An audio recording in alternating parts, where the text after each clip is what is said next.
पुनर्जम्बुकसिंहे मामिहेच्छसि दुर्लभाम् नाहं शक्या त्वया स्प्रष्टुम्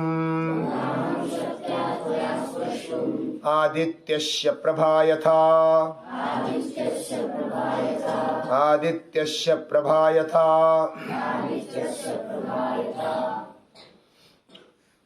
रावण का थोड़ा सा पूर्व इतिहास हमने देखा। वह मानवता के ऊपर कलंक है, वह घमंडी है, वह परदारा मर्शक दूसरों की स्त्रियों पर बुरी नजर रखने वाला है और उसको शिष्टाचार क्या होता है पता नहीं। उसके अंदर बाकी गुण है, रावण के अंदर बहुत सारे गुण है।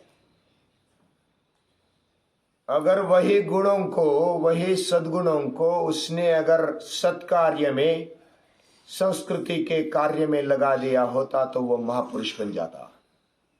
इतना वो पावरफुल था। अच्छे गुण थे तो थे, उसमें कोई नकारने की आवश्यकता नहीं। बुरे गुण थे तो वही भी स्वीकारने की आवश्यकता है। तो रावण के अंदर इस भावना होने के कारण वह भीरू था, वह डरपोक था, यानी डरपोक बनने लगा था और डर लगने लगा था उसको। वह प्रभावी था, शक्तिशाली था, विद्वान था, बुद्धिमान था, उसके पास बहुत सारा वैभव था, बहुत ही गड़गंज जैसी संपत्ति उसके राज्य में दिखाई देती। वो सोने की लंका कहते हैं ना, यानी पूरी लंका सोने की है ऐसा कहा जाता था। तो इस प्रकार वह इतना बड़ा भारी होने के कारण भी आज भी ऐसा बोलते, तू क्या रावण लग गया क्या? ऐसा रावण लग गया ने, शक्तिशाली है, वैभव संपन्न है, बुद्धिमान है, सब कुछ है। तो रावण का प्रभाव बहुत ही बढ़िया था। फिर भी ये कुछ गलत बातें होने के कारण उसका पूरा विनाश हो चुका, विनाश हो गया है। कोई ललकार नहीं सकता था उसके सामने, तो राम ने ललकारा है। वह पहले तो अकंपन ने डरा दिया था। अकंपन वो राक्षस था और गुप्त हेर का काम करता था, हेरगिरी करता था। वो इधर से उधर बराबर मैसेज दे देता था। उसने पहले जब बताया शूर्पणखा के आने के पहले, तब रावण निकला था, लेकिन फिर से वापस चला आया अकंपन के कहने पर। फिर शूर्पणखा भड़काती है, वह अपनी गलती नहीं बताती। मैं कामुक हूं, मैं फिदा हो गई थी राम लक्ष्मण पर, मैं शादी करना चाहती थी, वो पहले नहीं बताया।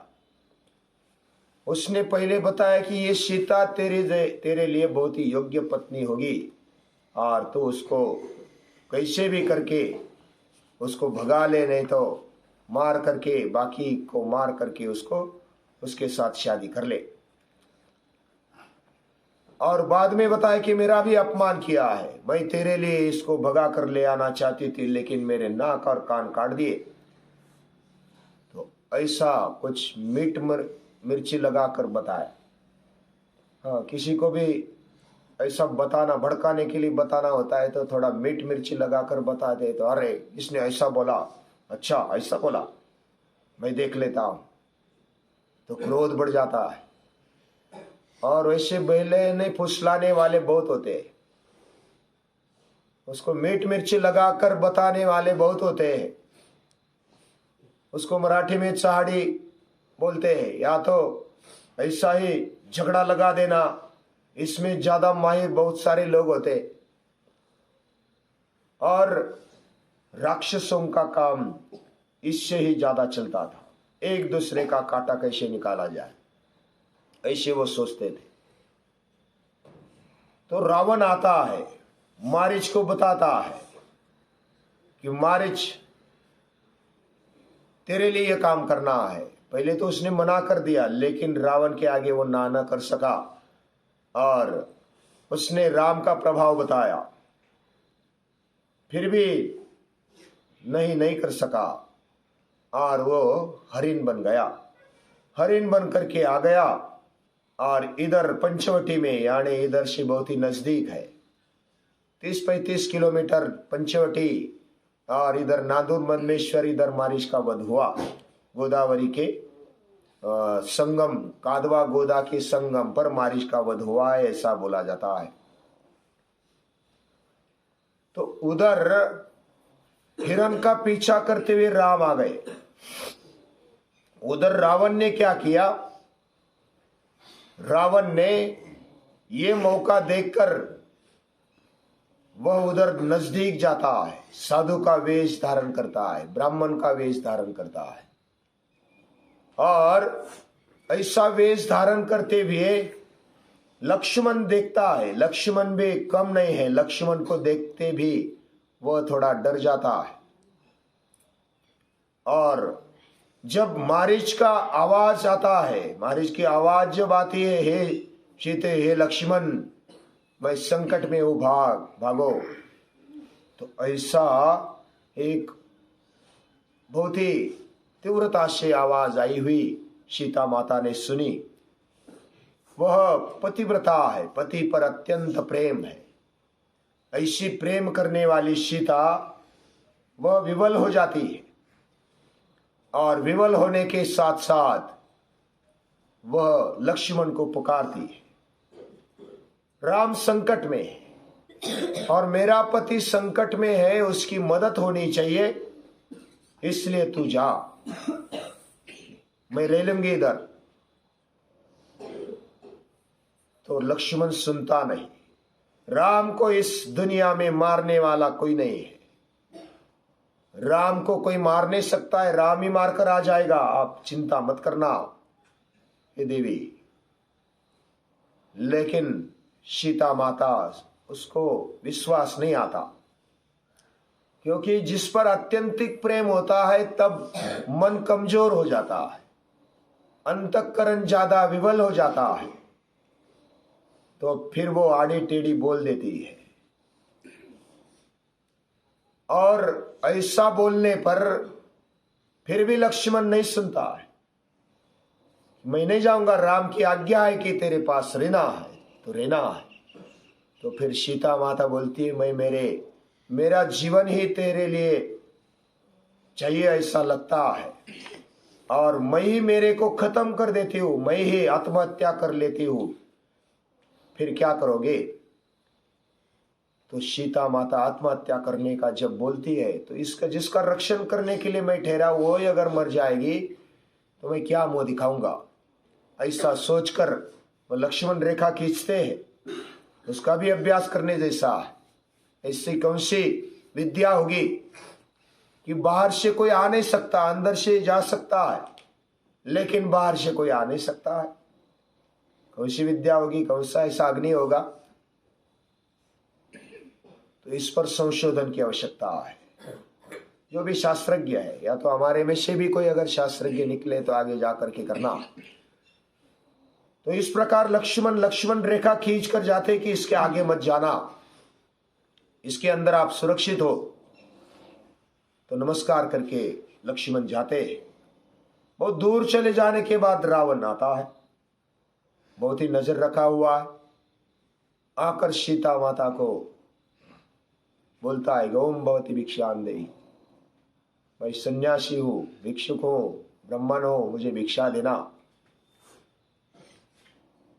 तो अभी उसको तो अतिथि आया है ऐसा लगा, और अतिथि का स्वागत किया, आओ अतिथि। लेकिन वो आया, लेकिन लक्ष्मण रेखा को लांघ कर नहीं आ सका। फिर वैसा वाल्मीकि रामायण में लक्ष्मण रेखा का उल्लेख नहीं है, लेकिन बाकी रामायण में है। तो वो अंदर, इधर वाल्मीकि रामायण में उसको स्वागत करते हुए अंदर ले आती है। झुपड़ी के एक रूम में, अलग अलग रूम है, और रूम में लेकर आती है, और अतिथि सत्कार जो भी होना चाहिए, पानी देना हो, फल देना हो, फूल देना हो, और थोड़ा इतिहास बताती है। ब्राह्मण का भी इतिहास पूछती है कि आप कौन है, क्या है।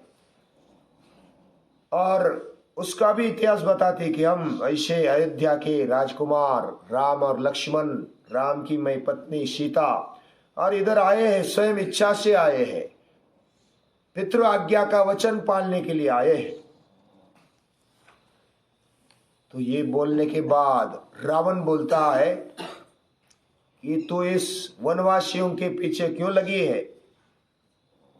तेरे लिए तो राजमहल में होना शोभा देता है। मैं राजा हूं, मेरे जैसा राजा अभी तक हुआ नहीं, होगा भी नहीं। साधारण लोगों को भी, शत्रुओं को भी परास्त करने की शक्ति में रखता हूं, देवों को भी बांधने की शक्ति में रखता हूं। तुझे आराम से रखूंगा, और मेरे पास सौंदर्य है, मेरे पास शक्ति है, मेरे पास वैभव है, मेरे पास महल है, सब है, गाड़ी बंगला, जो भी बताना चाहिए था वो सब बता दिया। चल मेरे साथ, मैं रावण हूं। अगर तू चलती है तो तेरा कल्याण होगा। तो सीता माता बोलती है कि मेरा एक ही पति है और वही रहेगा, वही मेरा प्रिय है, वही मेरा रक्षण भी करेगा। लेकिन तू जो इच्छा कर रहा है ये अच्छी बात नहीं है। तो वो हाथ पकड़ने के लिए जाता है और खींच कर लेने के लिए जाता है।